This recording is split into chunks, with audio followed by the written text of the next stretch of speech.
Hello बच्चों, कैसे हैं आप लोग? बढ़िया एकदम। तो आज हम लेकर आ गए हैं क्लास 9th गणित, वो भी हिंदी माध्यम में, एनसीईआरटी से। और आज हम लोग एक नया चैप्टर का स्टार्ट कर रहे हैं, शुरुआत कर रहे हैं। वो है दो चरों वाले रैखिक समीकरण। तो ध्यान से देखिए, स्किप मत कीजिएगा, एकदम ध्यान से देखिए, पूरा दिमाग में उतार के जाएंगे। ठीक है। अगर आप लोग इससे पहले निर्देशांक ज्यामिति नहीं देखे हैं, बहुपद नहीं देखे हैं, वास्तविक संख्या नहीं देखे हैं, तो जाके देखिए। ठीक है। और आइए एकदम ध्यान से देखिए, एकदम मजा आने वाला है। देखिए क्या है क्वेश्चन पहला, दो चरों वाले रैखिक समीकरण। इसका पहले मतलब समझते हैं कि ये दो चर क्या होता है और रैखिक समीकरण क्या होता है। फिर आएंगे इसमें, उतरेंगे एकदम ध्यान से, एकदम मतलब समझने स्मूथली इसको ना, साधारणतः हल्के में लेकर इसको आराम से सॉल्व करेंगे। टेंशन नहीं लेने का, सिर्फ स्किप मत कीजिएगा। चलिए, दो चर क्या होता है आप लोग जानते हैं, चर अचर। हम बहुपद चैप्टर में पढ़ा दिए हैं कि चर क्या होता है, अचर क्या होता है। नहीं देखे हैं तो जाके देख सकते हैं, और नहीं देखे हैं तो देखिए यहाँ पर थोड़ा बताते हैं कि चर क्या होता है। आइए, चर होता है x y z a b c, ये सब क्या होता है चर। P q r s t u v j सब क्या है, चर है। ठीक है। अगर इसमें हम कुछ भी मान रखते जाएंगे तो कुछ भी मान रखा सकता है। अचर क्या होता है कि जो है वही सीमित है, जो है वही सीमित है। अचर देखिए, अचर क्या है, 1 2 3 4 5 6 7, ये सब क्या अचर है। अनंत तक के लिए चलिए ये सब अचर है, जो लिख दिए वही होगा। अगर यहाँ पर हम अगर मान लीजिए कि 2x लिखते हैं तो ये 2x नहीं है, ये चर है। चर इसीलिए है क्योंकि इसके मान x के मान अगर इसमें 1 रखते हैं तो आएगा 2, x के मान अगर हम इसमें 2 रखते हैं तो 2 गुना 2 आएगा 4, x के मान 3 रखते हैं तो आएगा 2 3 6, x के मान 4 रखते हैं, यानी कि ये चर है। चर चर मतलब ये लगातार जितना वैल्यू हो ना, जो भी हम इसमें रखते जाएंगे आगे ही हमको देते जाएगा। ठीक है। और ये अचर है, ये सब क्या है, अचर है। इसमें हम कुछ रखेंगे तो कुछ देगा, ये तो डायरेक्ट अपने सब कुछ है। ठीक है। तो चर अचर समझ गए। अब समझिए ये क्या कर रहा है, दो चर। दो चर तो कोई भी दो चर हम लिख लेते हैं, कोई भी दो चर, दो गो चर होना चाहिए ना, एक चर होना चाहिए। अब ए ले लीजिए, बी ले लीजिए, पी क्यू एक्स वाई, तो सबसे फेमस है एक्स वाई। तो दो गो चर हम लोग लेते हैं एक्स कॉमा वाई। ठीक है। और समझिए, उसमें हम बताए थे कि रैखिक समीकरण क्या होता है, द्विघात समीकरण क्या होता है, त्रिघात समीकरण क्या होता है ना, आपको बहुघात समीकरण क्या होता है। तो आप लोग जानते हैं कि रैखिक समीकरण क्या होता है। रैखिक समीकरण क्या होता है, जिस समीकरण का घात 1 हो, 1 हो, जिस चर का घात 1 हो, अधिकतम घात, वो होता है आपका रैखिक। और चर का घात 2 है तो होता है द्विघात समीकरण। चर का घात 3 हो, अधिकतम घात, तो होता है त्रिघात समीकरण, त्रिघात बहुपद ना। तो अब देखिए हमको पढ़ना है क्या, रैखिक समीकरण। तो रैखिक समीकरण में घात क्या होती है, 1 होना चाहिए, घात 1 छुपा हुआ रहता है। ठीक है, रैखिक। और दो गोचर हमको भाई कोई इसमें तो अचर भी चाहिए ना, अचर भी चाहिए। तो हम लोग इसमें अचर लेते हैं ए और बी और सी। अचर क्या लेते हैं, ए बी सी। अचर क्या लेते हैं हम लोग, ए बी सी। तो दो गोचर तो हो गया एक्स वाई। और देखिए तो यहाँ पर दो चरों वाले रैखिक समीकरण का जो है ये व्यापक रूप बना, दो चरों वाले रैखिक समीकरण का व्यापक रूप क्या बना, ए एक्स जोड़ बी वाई जोड़ सी बराबर 0। सी बराबर एगो तो अचर भी होना चाहिए खाली ना। देखिए एगो एक्स चर है, एक है वाई चर और ये अचर। अब एक्स के साथ ए ना, इसमें अचर है। ठीक है। वाई के साथ बी है, मान लीजिए समझ रहे, ये चर दोनों चर हो गया, ये भी चर और ये एक अचर है। यानी यहाँ पे x का गुणांक क्या है a, y का गुणांक क्या है b। एक मिनट रुक जाइए, लाइन आ चुका है। अब देखिए, एक मिनट देख लेते हैं कैमरा में।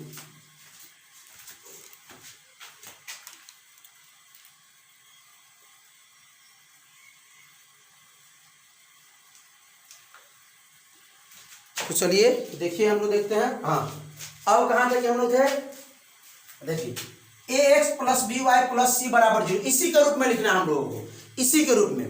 अब देखिए एक्स का जो गुणांक है वो क्या है, ए है। जैसे मान लीजिए समझ 5x माइनस 6y प्लस 3 बराबर 0। तो देखिए एक्स के साथ एक्स का गुणांक क्या हो गया 5, यानी ए का मान कितना हो गया 5। y का गुणांक क्या है -6, क्या है, तो b का मान कितना हो गया -6 और c का मान क्या हो गया 3। कोई दिक्कत, a बराबर b बराबर c बराबर निकलने आ गया। एक और दो चरों वाले रैखिक समीकरण का व्यापक रूप भी आपको याद होना चाहिए। दो चरों वाले रैखिक समीकरण का व्यापक रूप याद होना चाहिए। ax plus b y plus c बराबर 0, ax plus b y plus c बराबर 0। देखिए अब दो चर हुआ इसमें, एक चर x एक चर y, दो चर हो गया। रैखिक समीकरण कैसे हुआ? रैखिक समीकरण घात एक होता है, x का घात एक है, x का घात एक है, रैखिक समीकरण हो गया। समझ गए? और इसे समीकरण बनाने के लिए हमको a b c लाना पड़ा। ठीक है, तो चलिए अब ध्यान से देखते हैं। जो हो गया मिटा दे, नोट करना चाहते तो नोट कर लीजिए क्योंकि इसी का यूज होने वाला है सभी में। आइए चलिए मिटा दे, देखिए थोड़ा ध्यान से। आइए पहला क्वेश्चन सॉल्व करते हैं। एकदम ध्यान से देखिएगा, गौर से देखिएगा। चलिए ध्यान आना चाहिए। एक नोटबुक की कीमत एक कलम की कीमत से दोगुनी है। इस कथन को निरूपित करने के लिए दो चरों वाला एक रैखिक समीकरण लिखिए। और दिया हुआ है नीचे, आप लोग बुक में देखिएगा तो नीचे दिया हुआ क्या है कि एक नोटबुक की कीमत 100 रुपया है और एक कलम की कीमत जो है y रुपया है। तो मान लेते हैं हम लोग। आइए ध्यान से देखिए, पहले लिखिएगा हल। माना कि एक, देखिए फील दिला के जाएंगे, महसूस पूरा कीजिएगा। ये रटने वाली बात नहीं कि हाँ वो तो रट दे देंगे, सर हमको भी याद है x बराबर 2y कैसे आया, ये समझने के लिए आप लोग देखिए, ये सीखने के लिए देखिए। माना कि एक नोटबुक की कीमत क्या मान लेता है 100 रुपया, ठीक है। और एक कलम की कीमत क्या मान लेते हैं हम लोग y रुपया। कोई दिक्कत? एक नोटबुक का कीमत यानी कॉपी का कीमत 100 रुपया और कलम का कीमत y रुपया। ये प्रश्नानुसार या प्रश्न से आप लोग लिख सकते हैं। चलिए अब फिर लेते हैं सवाल का। करा कि एक नोटबुक की जो कीमत है एक कलम की कीमत से दुगुनी है। यानी नोटबुक जो मान लीजिए कॉपी जो है, कॉपी का जो कीमत है वो कलम की कीमत से दुगुना है, कलम की कीमत से दोगुना है। फिर समझिए, एक नोटबुक का जो कीमत है, जो दाम है, वो कलम के से दुगुना होकर दाम है। किसका? कॉपी का दाम, नोटबुक का दाम। समझ आए? बात समझ में है? बच गया, याद हो गया।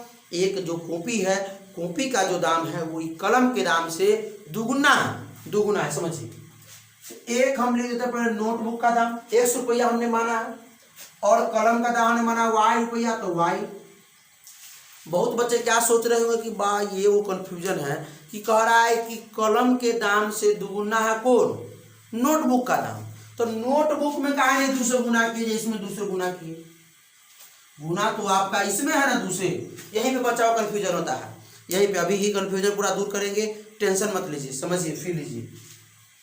कह रहा है कि एक नोटबुक का जो दाम है वो कलम के दाम से दुगुना है। तो बच्चा कहेगा कि नोटबुक में दुगुना करना चाहिए सर, इसको दूसरे गुना करना चाहिए। कलम में कहा दुगुना कर रहे हैं सर? क्यों कर रहे हैं गुना? कि आप देखिए, मान लीजिए कि नोटबुक का दाम है 10 रुपया और कलम का दाम है 5 रुपया, तो इससे ही दुगुना है कि नहीं? नोटबुक का अगर मान लीजिए कलम का दाम अगर हम कहते हैं 20 रुपया, तो नोटबुक का क्या होना चाहिए? 40 होना चाहिए, तब नहीं से दुगुना होगा। होगा कि नहीं होगा? ये बताइए। ये कलम का दाम है, देखिए थोड़ा हम समय लेते हैं, वीडियो बड़ा होता है लेकिन पूरा कंसेप्ट दिखाते हैं। यहाँ पर कोई शॉर्ट ट्रिक नहीं मिलता है, यहाँ पे पूरा विस्तारित मिलेगा एकदम पूरा ना कंसेप्ट के साथ। तो समझिए, ये 5 रुपया है, 10 यानी कि कलम का दुगुना है नोटबुक। कलम के दाम से दुगुना है कि ना? यही कलम के दाम से दुगुना है कि ना? अब कह रहा है कि हम दोनों को क्या कर रहे हैं? बराबर कर रहे हैं। तो बराबर करने के लिए क्या करना पड़ेगा? इसी में ना दूसरे गुना करना पड़ेगा। ये तो दुगुना ऑलरेडी है, तो ये कह रहा है कि हम थोड़ा से बराबरी करेंगे कलम को नोटबुक वाला से। तो बराबरी करने के लिए इसको दूसरे गुना कर दीजिए, हो गया बराबर। ये इसके बराबर हो गया। जैसे भाई इसका दाम था 40 रुपया नोटबुक का और कलम का दाम था 20 रुपया। बात समझे कि नहीं? नोटबुक का जो कीमत था वो कलम के दुगुना था। दुगुना ही है ना, पहले से दुगुना था। अब आप कह रहा है कि कलम कराए कि हम थोड़ा से बराबरी करेंगे, दोनों बराबर हो जाएंगे। कैसे? तो बराबर करने के लिए दूसरे गुना कर दीजिए, इसमें हो 40 से हो 40, दोनों बराबर। इसीलिए इसमें दूसरे गुना होता है। आया समझ में? फिल आ गया तो कमेंट कीजिए यस, ठीक है? कमेंट जरूर कीजिए, कमेंट आप लोग नहीं करते हैं। तो इसको सॉल्व करिए, x बराबर 2y या ऐसे भी कर सकते हैं इसको, ये 2y को बराबर से पहले ला सकते हैं, तो x ये प्लस में बराबर के बाद इधर आके माइनस में 2y बराबर नहीं कुछ हो तो 0।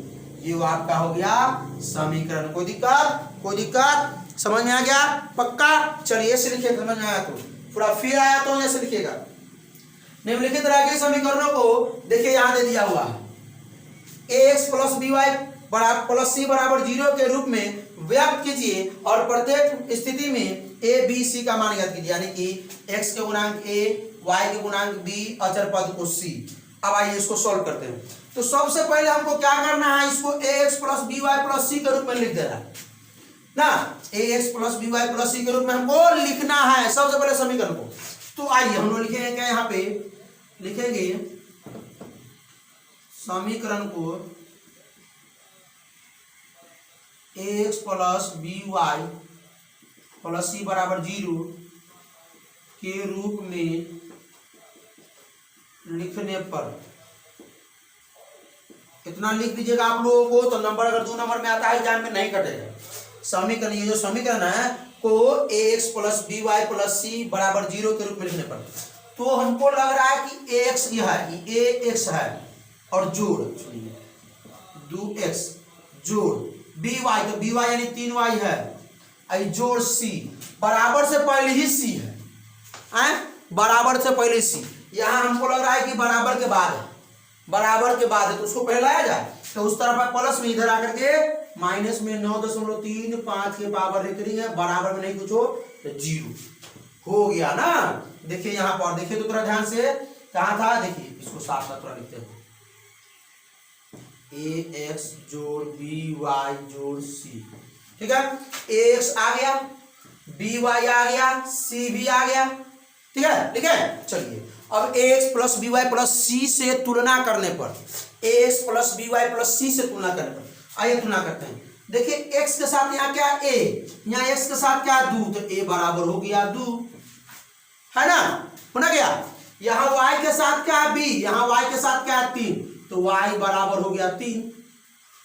ओह y बराबर नहीं, b बराबर ना, b।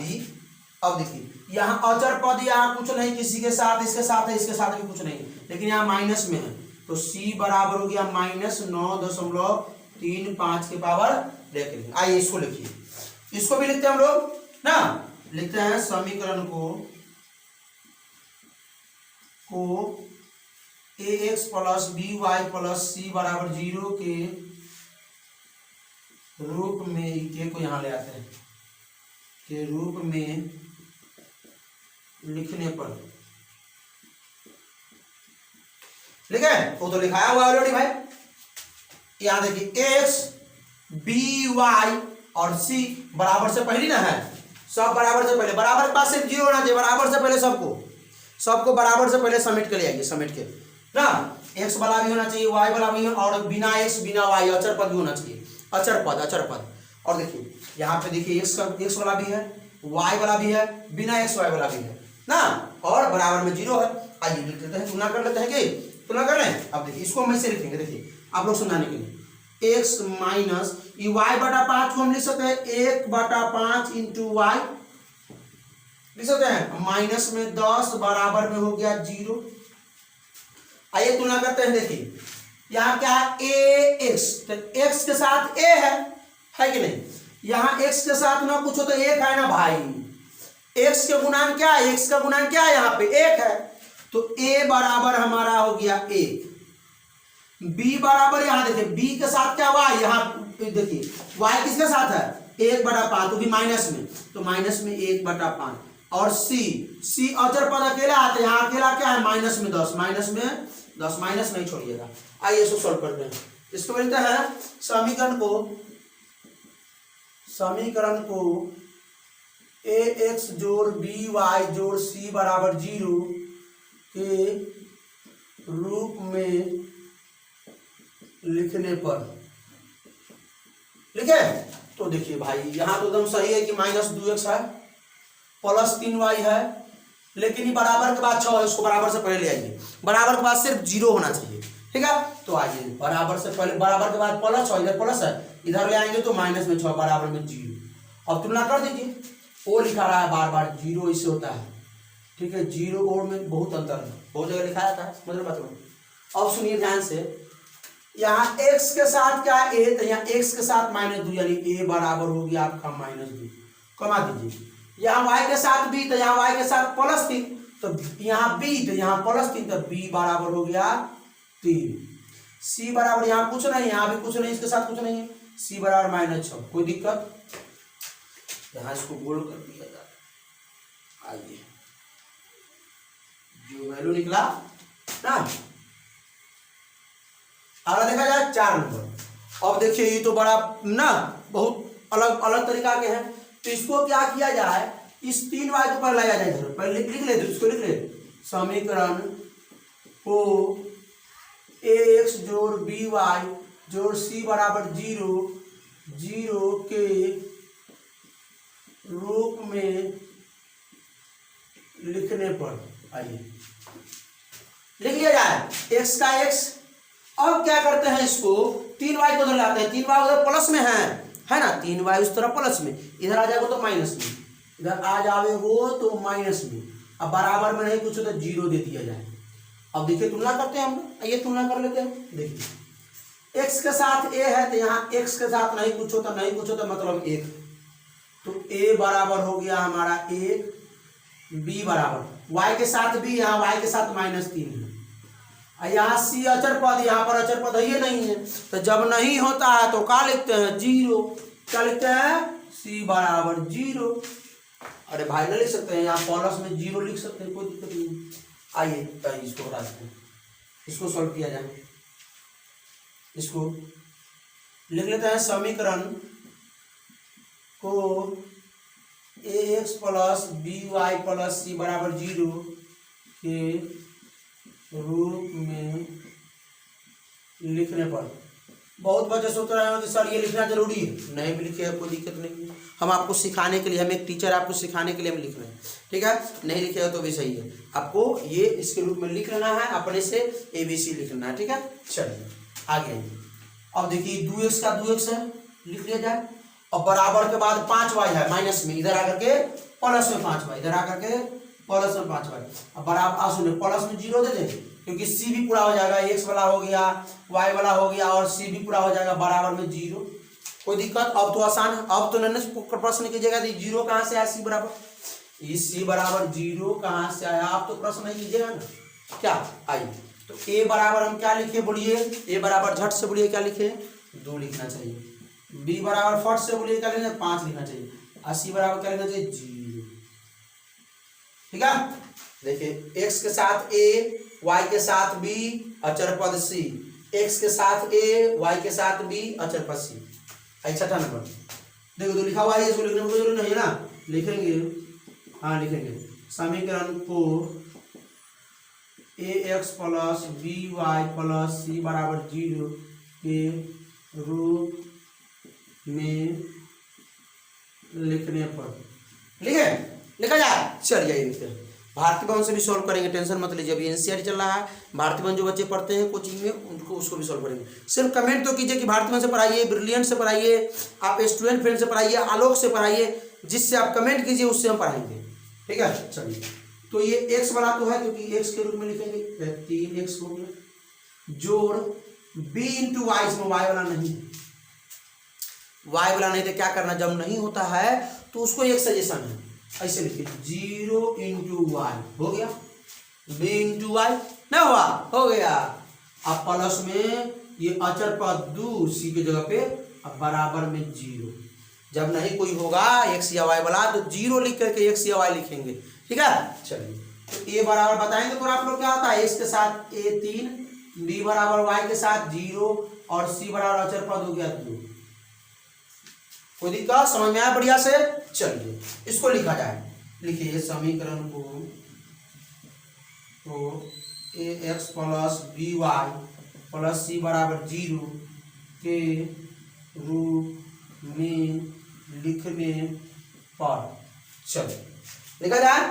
चलिए देखा क्या देखा जाए कि यहाँ पे x वाला नहीं है भाई, पहले तो हम लोग क्या करते हैं ax लिखते हैं, x वाला नहीं है, यहाँ पे y वाला नहीं था, x वाला नहीं तो हम क्या करेंगे, इसको लिखने के लिए हम लोग क्या करेंगे 0 इंटू एक्स लिखेंगे, और ये y को आगे कुछ नहीं तो जोड़ और y लिख देंगे, क्योंकि y क्या, अरे y में ना कुछ है तो इसको हम लिख सकते हैं 1 इंटू वाई, 1 में y से गुना करेंगे तो y ये ना होगा, अब माइनस में 2 और बराबर में 0, 1 है। चलो लिखा जाए, तुलना कर लिया जाए। हाँ, ax प्लस बी, यहाँ आप लोग लिख भी सकते हैं एक लाइन कि यहाँ इसके नीचे ax plus b y plus c से तुलना कर, हम लिख देते हैं ये कहना ax plus b y plus c बराबर 0 से तुलना करने पर, तो तुलना करेंगे तो a बराबर क्या आएगा, x के साथ 0, b बराबर x a y के साथ प्लस 1 और c बराबर -2। कोई दिक्कत? नीचे दिख रहा है, नहीं दिख रहा, हम इतना नीचे लिखते जा रहे हैं भाई। अच्छा रुकिए, नहीं दिख रहा होगा तो कैमरा नीचे करके दिखाएंगे, थोड़ा टेंशन मत लीजिए। आइए इसको लिखा जाए, इसको लिखा जाए, देखिए कैसे लिखेंगे, सुनिए। ये 5 को रहने देते हैं, ठीक है, 5 को रहने देते हैं, प्लस में 2 इधर आकर के माइनस में 2x, बराबर में कुछ तो 0। इसको हम लोग लिखेंगे किसके रूप में, किसके रूप में लिखेंगे इसको, समीकरण को ax plus b y plus c बराबर 0 के रूप में लिखेंगे। समीकरण को ax plus b y plus c बराबर 0 के रूप में, जगह नहीं है, रूप में लिखने पर आप लोग लिख लीजिएगा, ठीक है। चलिए आगे देखा जाए। अब क्या करेंगे हम लोग इसको, अब क्या करना है इसको, 5 को तो 5 लिखबे करेंगे क्योंकि इसके साथ कुछ नहीं है, कि पहले x वाला को लिखो, पहले x वाला को लिखते हैं, 12 दिमाग में लगाइए। x वाला यहाँ माइनस में है, माइनस में 2x इंटू बीच में दे सकते हैं, कोई दिक्कत नहीं।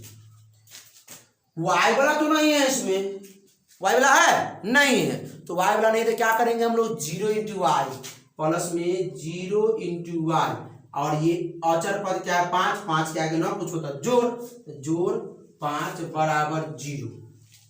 अब लिख दीजिए x plus b y plus c से c बराबर 0 से तुलना करने पर, तुलना करेंगे तो a बराबर आएगा -2, b बराबर आएगा 0, c बराबर आएगा 5। अभी रुकिएगा, अभी कहीं मत जाइएगा, पहले स्क्रीनशॉट इसका ले लीजिए, ले लीजिए स्क्रीनशॉट ले लीजिए। चलिए अब कैसा लगा वीडियो, अच्छा लगा तो क्लास 9 के स्टूडेंट्स इस वीडियो को ज़्यादा शेयर कीजिए और इस वीडियो का रिवीजन कीजिए, ठीक है। और अगले वीडियो का इंतजार करना है आप लोगों को। अगला वीडियो जो है क्या है, अगर आप लोग अभी डिस्क्रिप्शन में लिंक हम दे देंगे, अभी आप चेक कर लीजिए, अगर है ना 4.2 का अगर लिंक है तो आप लोग वहां से जाके देख लीजिए, और नहीं तो सिर्फ 1 दिन का वेट कीजिए, कल हम जरूर अपलोड कर देंगे, ठीक है। तो क्या करते रहिए, पढ़ाई करते रहिए, all the very best. 1 minute इसका स्क्रीनशॉट ले लीजिए, स्क्रीनशॉट।